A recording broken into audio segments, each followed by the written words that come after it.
texto principal é o 33 de Jeremias.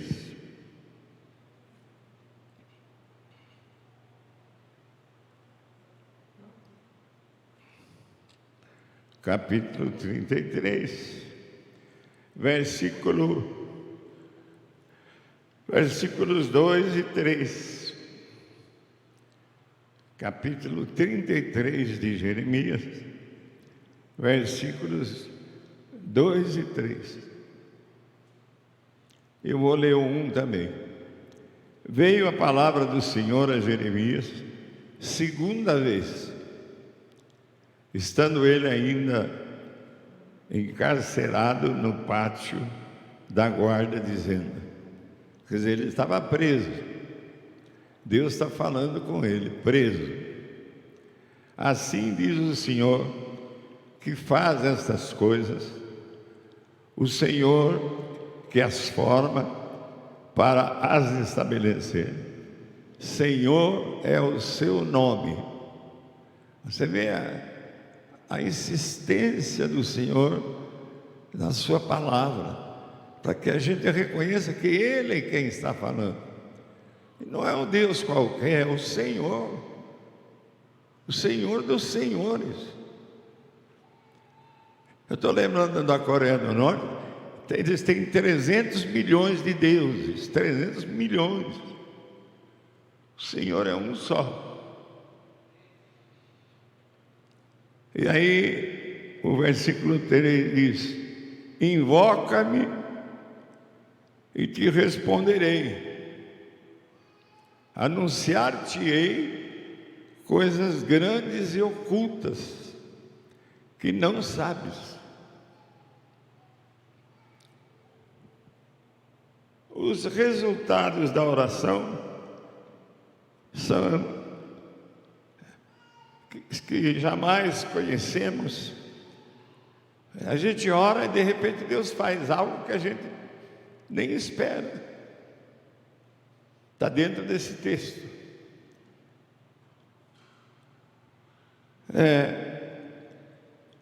Resultados reais e super maravilhosos. Quem ora sabe.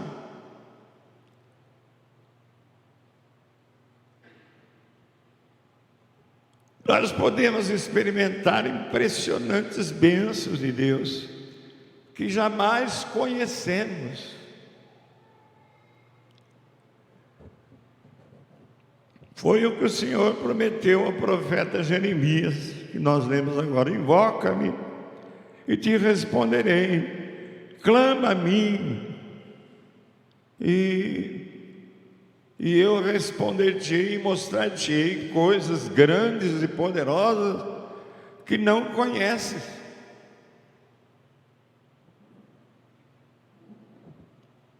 Nós, verdade, andamos satisfeitos e até contentes em tempos de prosperidade, quando tudo vai bem em nossa casa, quando os dias são tranquilos sobre nós, e a vida é vivida em meio a brisas suaves, sob céus azuis.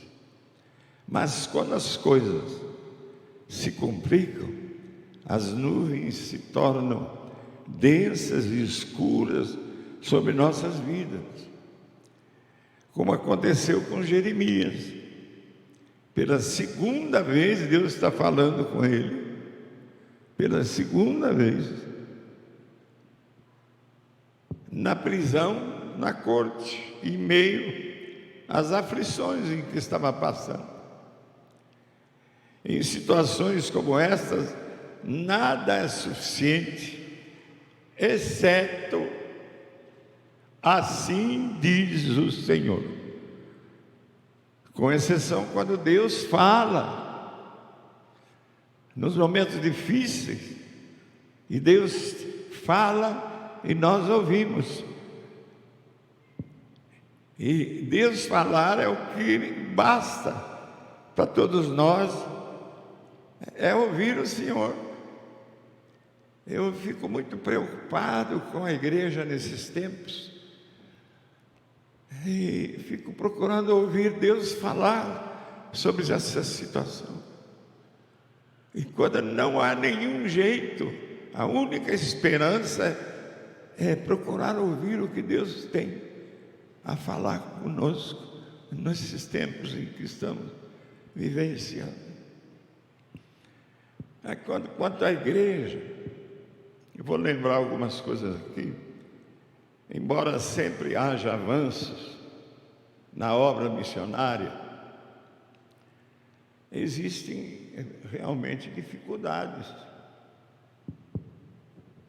Nós nunca tivemos, por exemplo, em Portugal, uma situação que estamos tendo lá. No Nordeste, numa parte do Nordeste, e nunca tivemos tão poucos jovens se preparando para missões. E até conversamos essa semana numa reunião de presbítero a necessidade de fazer voltar a nossa escola de ministério e missões.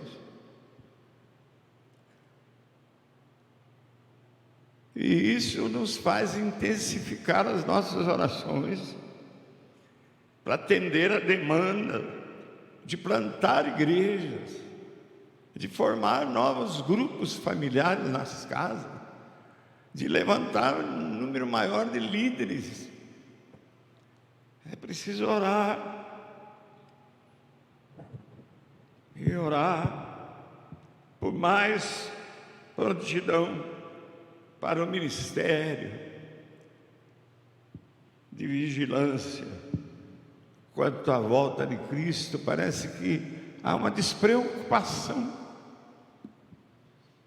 Eu me lembro daquele tsunami que esteve lá aconteceu lá na Índia, bem na hora do culto, a igreja no alto da montanha. Quem não foi à igreja, quem faltou à igreja aquela reunião, morreu. Eu fico preocupado, e Deus está me tirando a despreocupação.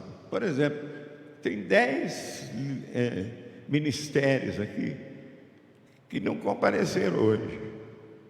Eu não estou preocupado. Deus está me despreocupando.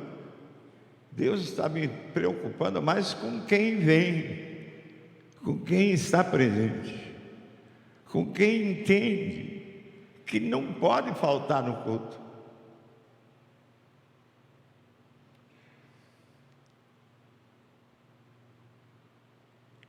Estamos orando por mais recursos e Deus está nos ouvindo.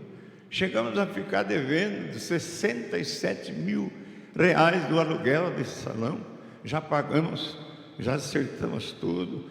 Os pastores fazem 5 anos que não tem reajuste. Já estamos reajustando. Que não recebem 13º, já receberam. As orações são necessárias de toda a igreja, pela igreja.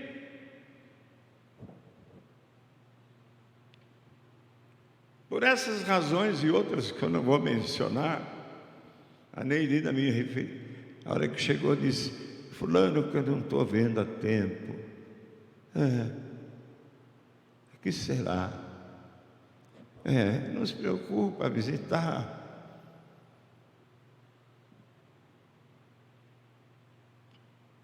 Por essas razões e outras mais, precisamos de homens e de mulheres que se juntem para orar. Eu vou repetir. Nós líderes estamos precisando de homens, de mulheres que se levantem para orar.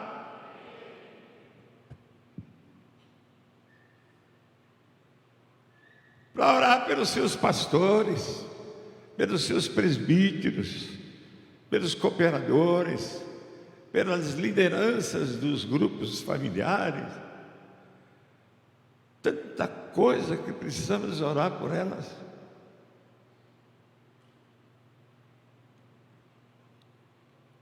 E a Bíblia fala que temos de orar sem cessar. E uma tradução nova da Bíblia King James fala: temos que orar constantemente, sem cessar, porque essa é a vontade de Deus para cada um de nós. Está aí na Bíblia, no Tessalonicenses, 1 Tessalonicenses. Muitas vezes Deus nos fala e não ouvimos. Quando Ele falou para o Jeremias, Ele falou pela segunda vez. A primeira o Jeremias não ouviu. E Deus tem falado com a igreja, e muitos de nós não ouvimos Ele falar.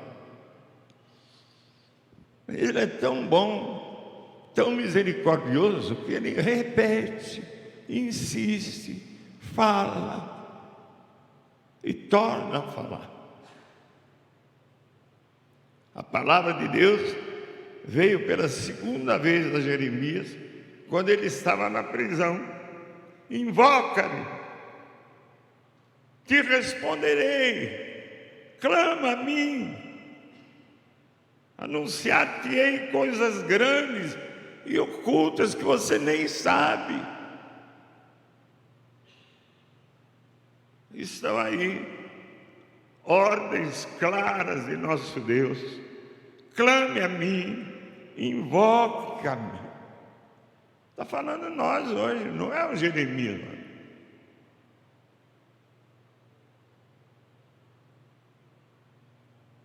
Oremos com a esperança de que Deus vai responder às nossas orações.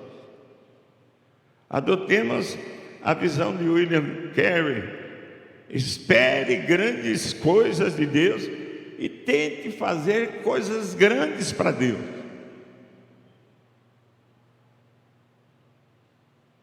Deus deseja mostrar coisas grandes que Ele quer conceder a nós, como Ele mostrou a Jeremias. Vejamos que coisas grandes e ocultas são essas. Primeiro, para a gente ver essas coisas grandes, orar como convém. Romanos 8:26, que diz assim: também o Espírito semelhantemente nos assiste em nossas fraquezas, porque não sabemos orar como convém, mas o mesmo Espírito intercede por nós sobremaneira, com gemidos inexprimíveis. A oração é um verdadeiro mistério. Não há nada igual, nada igual à oração. A oração é um grande mistério, porque não sabemos orar.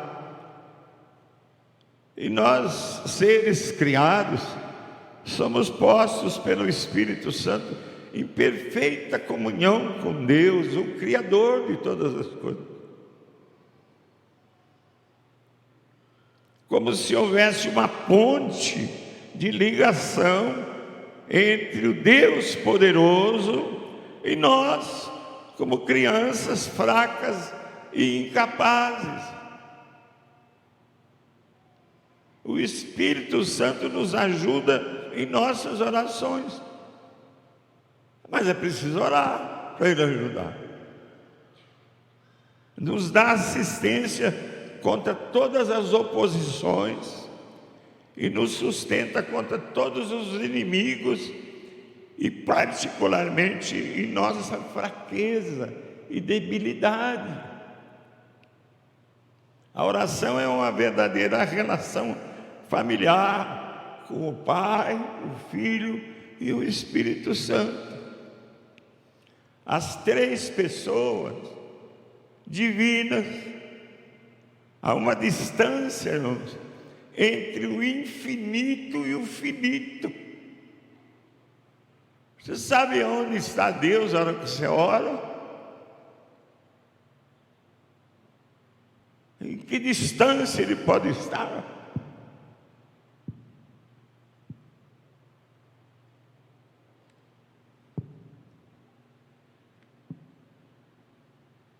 E as portas estão abertas para que nós oremos e o Pai possa escutar a nossa oração. E o Filho, nosso advogado lá no céu, se põe a interceder por cada um dos que oram. Vejam os três envolvidos. O Pai ouve, Jesus, o advogado, nos intercede por nós lá no céu, e o Espírito põe em nós a necessidade e a carga especial de orar.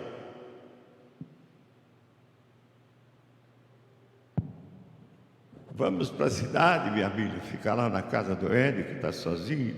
Vamos dormir lá, acender as luzes. Mas o Espírito manda que ela espere um pouco, porque eu tenho que orar. Desço lá no lago,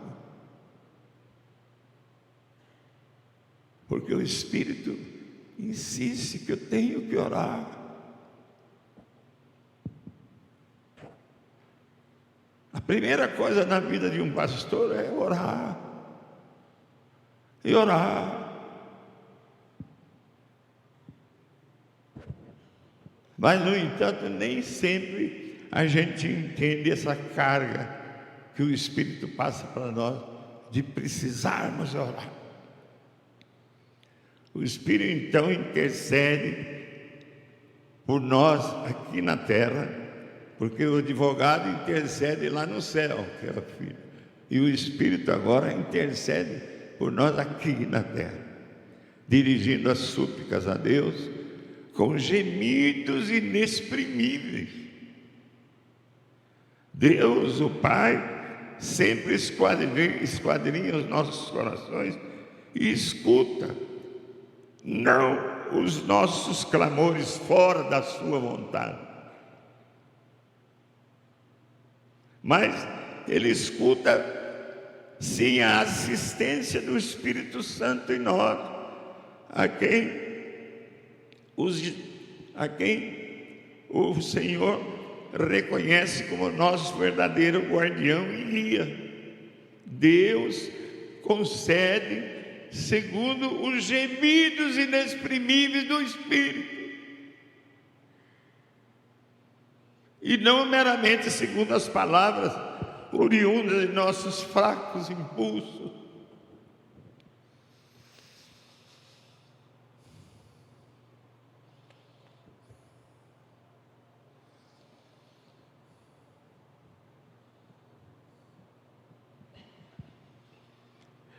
Bem-aventurados os que podem chegar pela oração a Deus. Bem-aventurados os que podem chegar em oração a Deus, com segurança e confiança, por estarem cheios do Espírito. Embora tenhamos tão alto privilégio, percebemos que, por nossa própria incapacidade, debilidade e fraqueza, nós não oramos, não sabemos orar como convém. É uma realidade.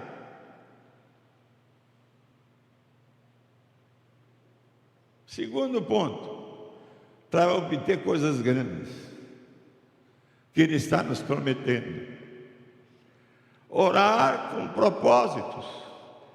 Aliás, irmãos, se você precisar de ouvir essa palavra, você pega aquele livro de lançamento ali, são os últimos capítulos. Eu tirei dos últimos capítulos essa mensagem. Orar com propósito. João 15:12 diz assim: o meu mandamento é este, que vos ameis uns aos outros, assim como eu vos amei. Quais são os propósitos da oração? Pergunta. Nós entendemos que a resposta é buscar alívio para as pessoas a quem amamos. Eu amo tanto o Josué, meu neto, que eu não esqueço de orar por ele. Não esqueço de orar pelo Ed, pela sua família na Alemanha, porque eu os amo. Quais são os propósitos da oração? Eu acho que a resposta é buscar alívio para aquelas pessoas que a gente ama. Porque Jesus falou e deixou esse mandamento: amar uns aos outros. Amai uns aos outros. As pessoas que amam são pessoas de oração.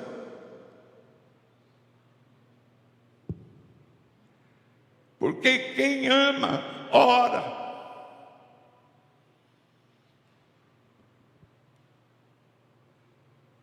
Então, irmãos, uma força inovadora e motivadora que nos conduz à oração com propósito. Que força é essa? É o amor. Está lá no meu livro. E sem amor, ainda que oremos a noite inteira, não vai adiantar nada. Por quê? Porque não temos a motivação correta, não carregamos a carga de quem sofre.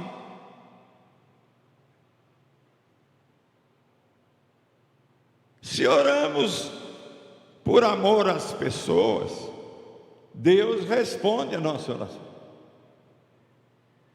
Se oramos por nossos inimigos, porque em obediência a Cristo, que os ama, Deus responde a oração.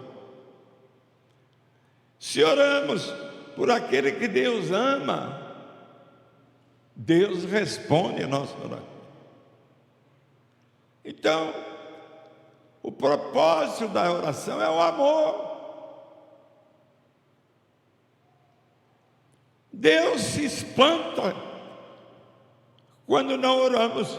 Isso descobri lendo essa Bíblia inteira agora em 3 meses, 3 dias. Ele se espanta quando ele não encontra pessoas orando. Porque sem intercessor não há como Deus abençoar o povo.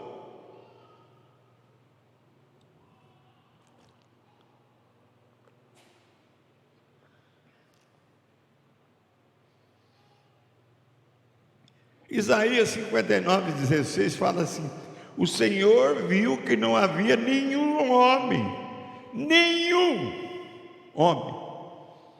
O Senhor viu que não havia nenhum homem e admirou-se, e espantou-se até, que não houvesse nenhum intercessor. E no Ezequiel 22:30 ele fala: e eu busquei por um homem entre eles, que fizesse o cerco, e que se pusesse na brecha diante de mim pela terra, para que eu não a destruísse, mas eu não encontrei nenhum intercessor.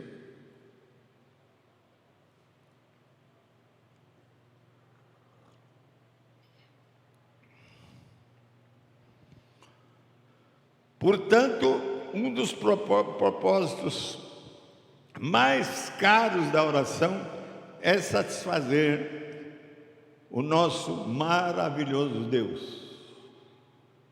Também Ele deseja abençoar e busca para isso pessoas que intercedam, que orem. Terceiro ponto: poderosas respostas.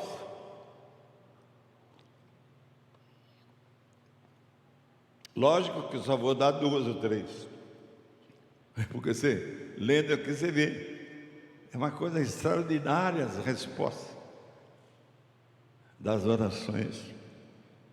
Invoca-me e te responderei, anunciar-te-ei coisas grandes e ocultas que nunca sabes.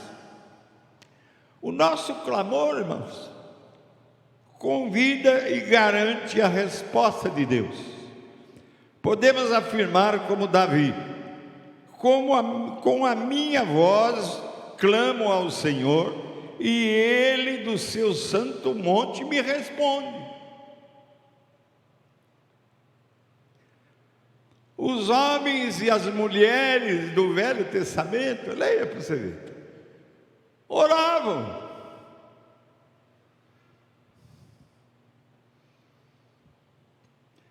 Recorriam sempre a Deus e faziam que a comunhão com Ele em oração fosse uma parte natural das suas vidas. Os líderes de Israel eram notados pelo hábito de irem ao Pai em oração. Oração, louvor a Deus e suas poderosas respostas são o maior tema do Antigo Testamento. Vejam Elias. Quanto orou Elias? Uma só resposta: orou para não chover. Um homem igual nós, a Bíblia fala. Orou para não chover. Não choveu uma gota sequer em 3 anos e meio. Aí Elias resolveu orar para chover. Orou, choveu. Ah, mas esse Elias é um homem igualzinho nós. A Bíblia fala.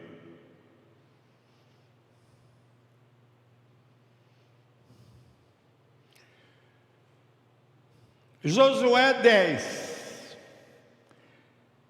descreve a poderosa intervenção de Deus numa prolongada batalha entre os israelitas e os seus inimigos, como um resultado de oração.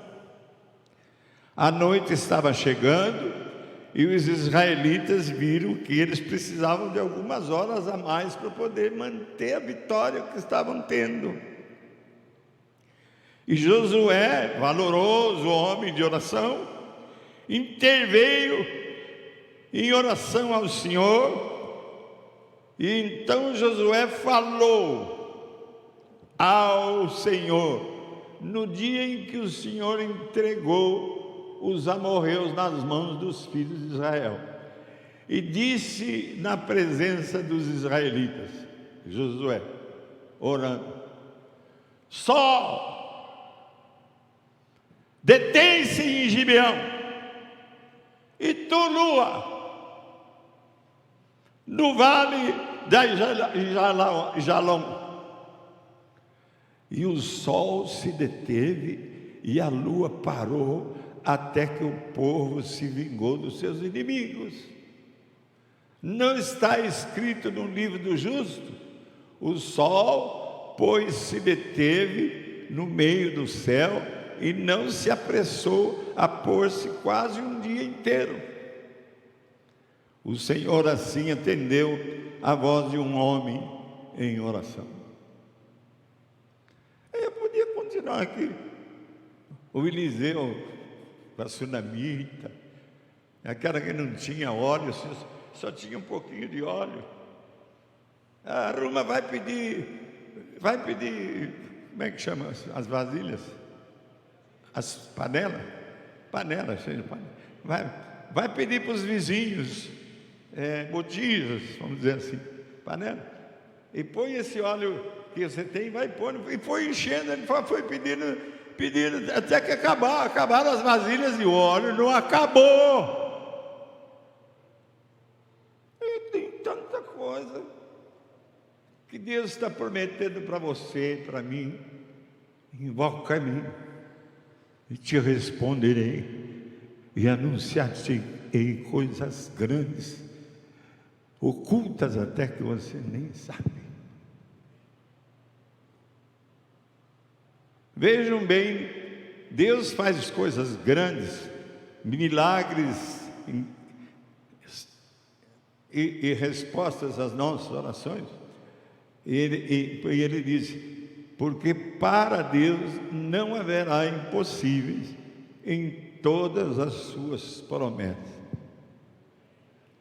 Muitas vezes deixamos de orar porque achamos que aquilo é impossível para Deus. Não tem coisa impossível para Deus. Isso está no Lucas 1,37.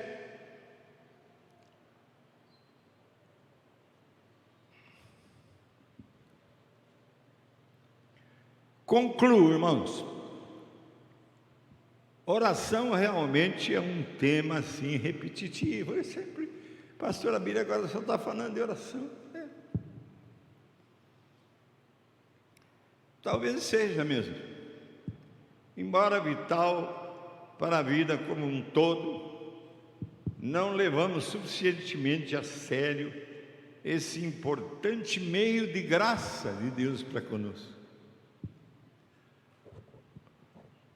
Oração como convém, pelo Espírito, com gemidos inexprimíveis. Se você não alcança, o Espírito que está em você e ora em você, vai alcançar com seus gemidos inexprimíveis.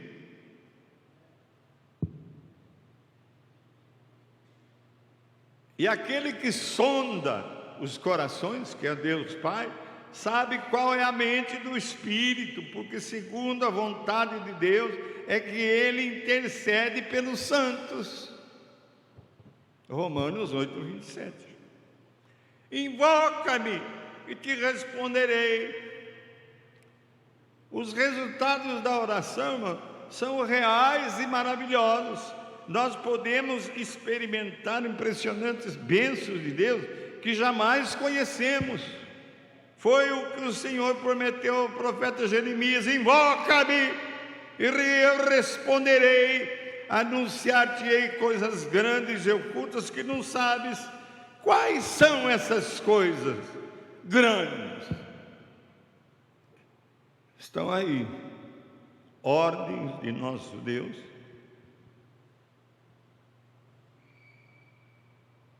clame a mim, invoca-me. Se nós clamarmos, se invocarmos, nós vamos saber quais são essas coisas grandes. Poderosas respostas. Elias e Josué, e a nós com certeza, porque somos homens igual a Elias. E Elias igual a nós orou para não chover, não choveu. Se clamarmos, se o invocarmos, então saberemos o que Deus quer mostrar para nós. Para isso nós estamos programando semana de oração, dia 4, 5 e 6. E você pensa que eu acho impossível que a igreja toda esteja? Não, porque na tenda a gente fazia essas semanas, primeiro dia ia o grande número de pessoas que já frequentavam a reunião das terças-feiras. No segundo dia ia o dobro. No terceiro lotava e ficava gente para a janela. E isso vai acontecer aqui, coisa grande.